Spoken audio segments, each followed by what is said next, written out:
Nada, solo comentaros un poco los módulos y los contenidos en términos generales. Luego, si queréis, tomando una cerveza, hablamos de los detalles.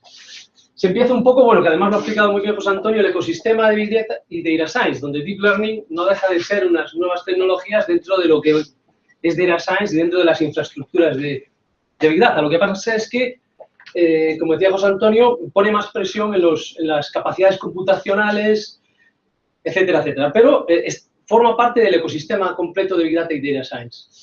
Empezamos un poco, el máster es en Deep Learning, pero también Advanced Analytics. O sea, no se trata solo de que veáis Deep Learning, sino veáis Deep Learning en comparación a otros métodos, sobre todo más avanzados. Se supone que los básicos ya los conocéis. Data Science es un poco volver a retomar lo que es la metodología de Data Science, ¿no? Y un ciclo de cómo se construyen modelos, lo que comentaba de hecho José Antonio también antes, de hacer experimentos, iteraciones para mejorar estos modelos. Esto es una parte más, si queréis, metodológica y también, desde algún punto de vista, se verá algún framework formal que permita determinar los distintos algoritmos que existen y cómo caen, qué base matemática tienen, cómo se comparan unos con otros, cuándo usar un algoritmo, cuándo usar otro, cómo se comparan, debilidades, fortalezas, etcétera, etcétera. En la parte de Machine Learning sería lo que sería, digamos, Advanced Analytics, es decir, aquellos algoritmos que no se ven en una primera ronda, como pueden ser Random Forest, ¿no? ¿Vale? Que son, si queréis, es poblaciones de árboles de decisión con muestreo aleatorio y máquinas de vector soporte, como ejemplo, ¿vale? De nuevo, viendo las ventajas, desventajas, fortalezas, debilidades, de dónde viene cada uno de ellos en el puzzle. Esto ayuda a que conozcáis más técnicas de las que ya conocéis y, además, de alguna manera también pone en relación con lo que luego vamos a ver, técnicas más específicas de Deep Learning, ¿vale? Pues no siempre el Deep Learning es necesario. A veces, pues un Random Forest o una máquina de vector soporte puede ser suficiente. Es bueno saber qué usar en cada caso. Casos de éxito, como os podéis imaginar, pues es un poco que veáis dónde se están utilizando estas técnicas en empresas como Google, como Amazon, como Microsoft, etcétera, etcétera, en donde están teniendo resultados absolutamente rompedores.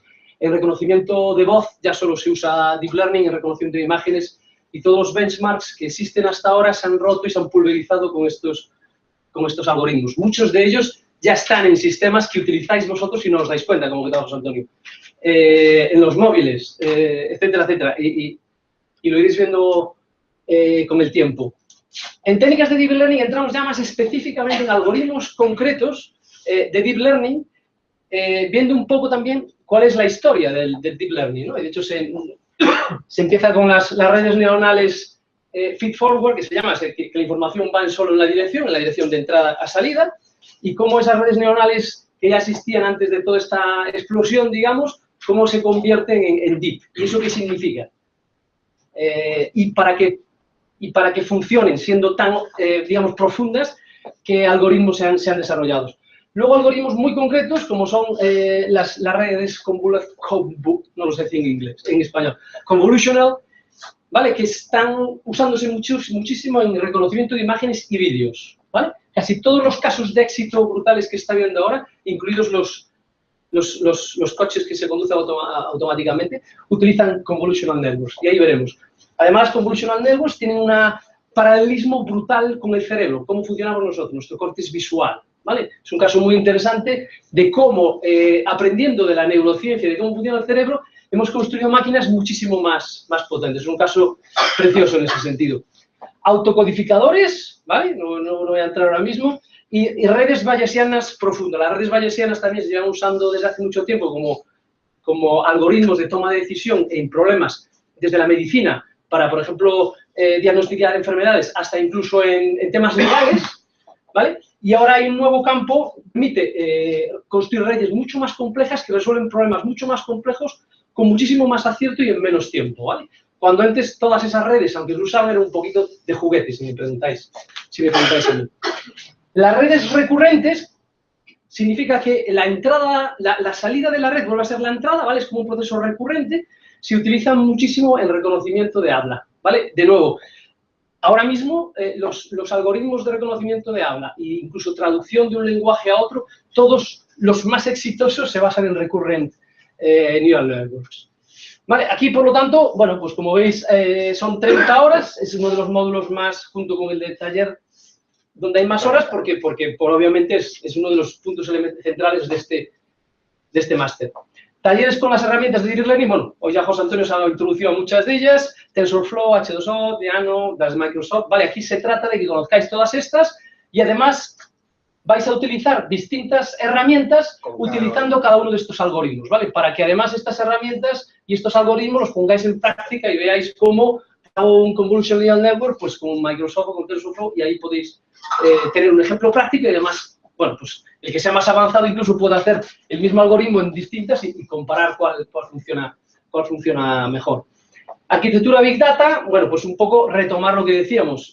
Toda esta revolución del Deep Learning, ¿qué cambios o qué presiones pone sobre las arquitecturas de Big Data? ¿Vale? Porque pues tiene implicaciones desde el punto de vista incluso del hardware, como os ha contado José Antonio, hasta los procesadores van a ser diferentes, hasta desde el punto de vista de las arquitecturas, cómo se utilizan, nuevos módulos que están saliendo, etcétera, etcétera, etcétera, etcétera.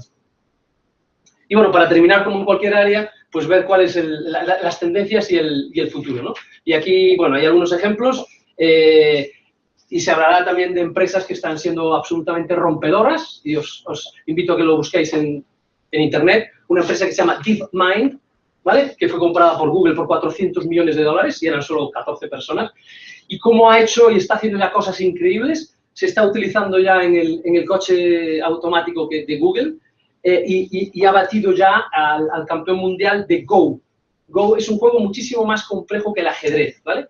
Bueno, pues con estos algoritmos de Deep Learning ya se ha logrado batir al campeón mundial humano en Go, que es un juego complejísimo. Y aquí se retomarán temas